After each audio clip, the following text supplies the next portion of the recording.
코이카멘 IYS 시청자 여러분, 2021년도 2월 11일 목요일 오후 4시 코이카멘 IYS가 45차 방송을 시작합니다. 코이카멘 IYS는 나가자 세계로 라는 깃발을 높이 들고 매주 월요일과 목요일 4시에 15분씩 방송하고 있습니다. 코이카멘 IYS는 진실과 정의를 바탕으로 세계평화, 인류공영과 한반도 평화통일을 지향하고 있습니다. 오늘 음력으로 경자년 섣달 금날이죠. 오늘은 20번째 나라로 이슬람교 종주국이며 또 하나의 석유 부국인 사우디아라비아 왕국으로 여러분과 함께 떠납니다. 먼저 사우디아라비아의 지도와 국기 그리고 국장을 한번 보시죠. 사우디아라비아 왕국은 서아시아에 위치한 아랍 국가로 땅 모양이 저에게는 꼭 혀처럼 보입니다.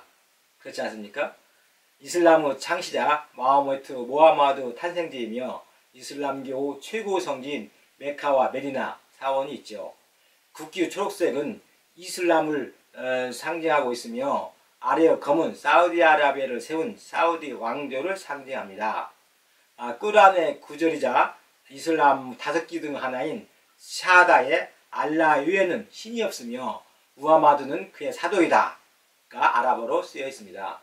국장에는 2개의 검은 사우디 왕조로 통일되기 전의 2 왕조를 상징하며 나무는 팜나무입니다. 사우디아라비아의 국왕은 성스러운 2 사원의 수호자로 불리죠. 성스러운 2 사원의 수호자. 매년 수백만 명의 무슬림들이 성지순례차 메카를 방문하죠. 수니파는 90%이고 시아파는 10%인데요. 그 시아파는 정부로부터 차별을 받고 있습니다. 1932년에 지금의 사우디아라비아로 통합되기 전에는 네지드 왕국, 헤자즈 왕국을 비롯해서 여러 왕국이 있었죠. 이들은 터키의 지배로부터 벗어나기 위하여 제1차 세계대전 때 영국과 연합하여 터키군을 몰아내고 드디어 1927년에 영국으로부터 독립을 승인받았습니다. 대표적인 사업은 룹 알알리 사막이죠. 룹 알알리 사막이고 주식은 쌀인데 거의 다 수입합니다. 오늘 또 실온의뢰하는 세계여행에서 사우디에 관한 시합편을 보겠습니다.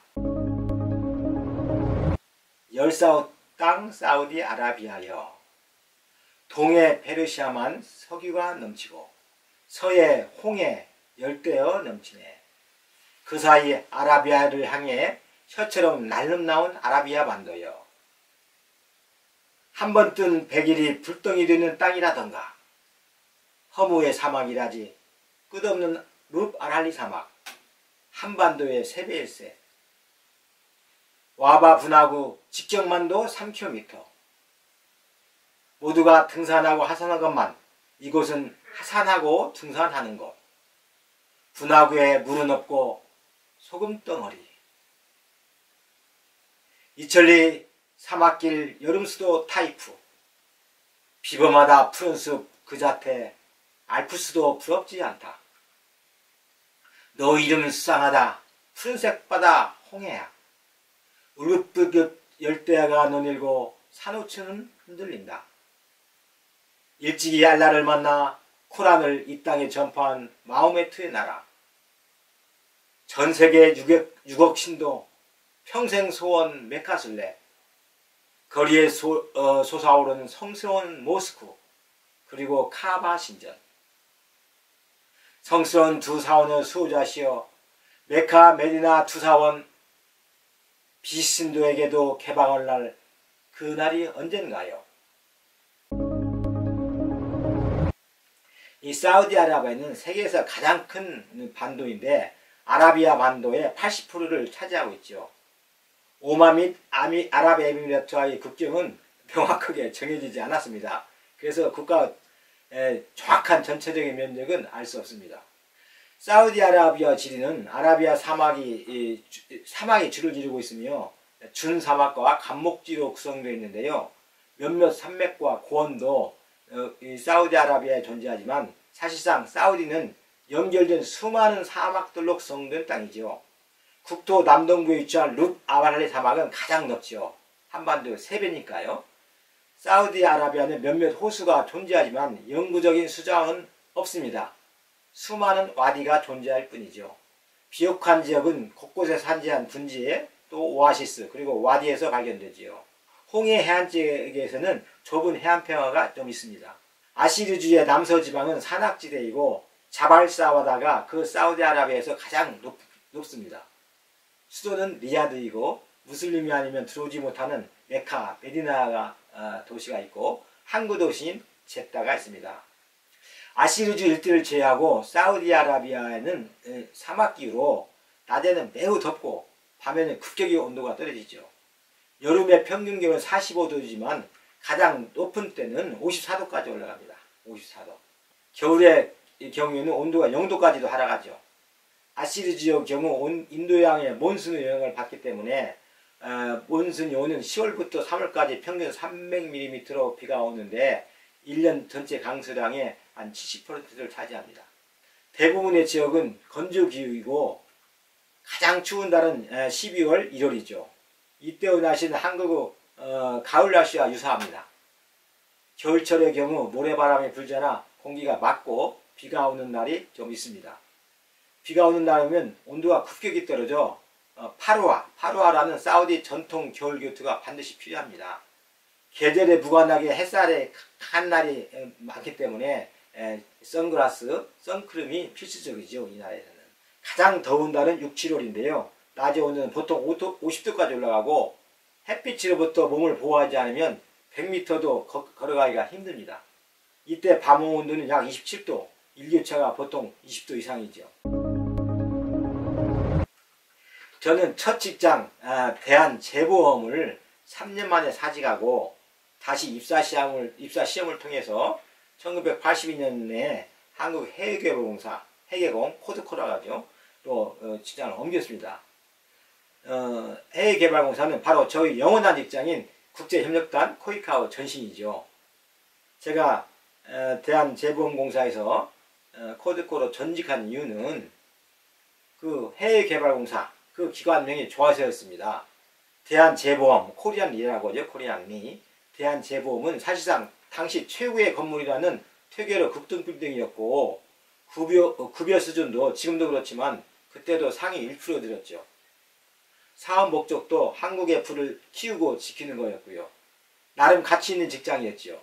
그런데 대학교 졸업 후 바로 입사한 그 대한재보험을 저희 아버지가 탐탁지 않아 했습니다. 왜냐하면 보험회사라고. 탐탁지 않는 정도가 아니라 아버지 친구들이 저에 대해서 물으면 아직 대학에 다닌다고 하셨답니다. 아마 누군가가 보험 들으라고 심하게 고친 경험이 있나 봅니다. 저희 아버지는 여산 송시 소윤공파로 소윤공파 26대 손으로 이름은 월자, 용자, 월룡 선생님으로 한학을 공부한 체면을 중시하는 한량이고 선비이셨죠. 그런데 제가 다시 입사한 새로운 회사는 한국을 대표해서 한국을 해외를 개발하는 공기관 해외개발공사라니 얼마나 멋진 이름이요. 보람된 일일까요. 저는 채용시험 광고를 한국일보에서 봤는데요. 35세 미만, 학력 제한 없음, 공무원법 33조에 해당하지 아니한 자, 나이, 학력에 제한이 없으니 응시자가 그림처럼 몰렸죠. 최종 11명이 합격했는데 제가 나이로 딱 중간이었습니다. 1947년생부터 김기웅, 1956년 안동원, 김상태까지. 첫 보직은 입사 동기인 신명석, 김상태, 안동원과 같이 취업부에 배정되었습니다. 한국해외개발공사는 해외 취업과 해외 이주를 전담하는 노동부 산하 공기업이었어요. 그 한국해외개발공사 해개공은 한국국제협력단 코드코의 전신이죠. 다시 말해서 노동부의 한국해외개발공사가 1991년 3월 30일 자정을 기해서 폐지되고 1991년 4월 1일 0시부터 외교부 한국국제협력단이 설립된 것입니다. 그 변신이야말로 우리나라의 발전을 상징적으로 나타내고 있습니다. 한마디로 해외개발공사는 우리나라가 가난하고 직장도 없고 땅이 좁으니 어떻게 해서든지 해외로 몸만 빠져나가 고생을 해서라도 그곳에서 돈을 벌어 우리 국내로 송금을 하는 것이며, 협력단은 이제 우리가 웬만큼 살게 되었으니 우리나라의 돈과 기술로 개도국의 발전을 도와주어 함께 잘 사는 지구촌을 건설하자는 것이 목적이죠. 진실로 우리나라가 코페르니쿠스적 변화를 한 것입니다. 그래서 1991년도는 우리나라 외교가 후진국형 외교에서 선진국형 외교로 탈바꿈한 원년이죠. 우리 외교가 선진국 외교를 할 수 있는 그 두 개의 양 날개는 1991년도에 특별법으로 설립된 국제협력단 코이카와 국제교류재단 KF이죠. 물론 두 기관의 몸통은 1948년에 설립된 우리 외교부이고요. 머리는 대통령이고 심장은 우리 납세자인 우리 국민임은 말할 것도 없습니다. 제가 코르크에서 근무할 때 주요 업무는 해외에서 우리나라 인력이 필요한 곳을 찾아내어 우리나라 사람을 선정하여 해외로 진출케 하는 것이었습니다. 우리 인력이 대규모로 해외로 진출한 것은 아다시피 독일이 처음이었죠. 1963년에 시작된 독일 광부와 1966년에 시작된 간호사였습니다. 그러나 제가 해계공에서 일하기 시작한 1982년은 독일 광부와 독일 간호사 성취는 이미 끝나고 우리 근로자들이 중동으로 진출하던 때였습니다. 중동 지역에서도 사우디아라비아가 가장 많았고 쿠웨이트, 아랍에미레이트, 카타르 등이었죠. 직종은 건설, 일반 근로자, 기술자, 전문 인력, 그리고 간호사였습니다.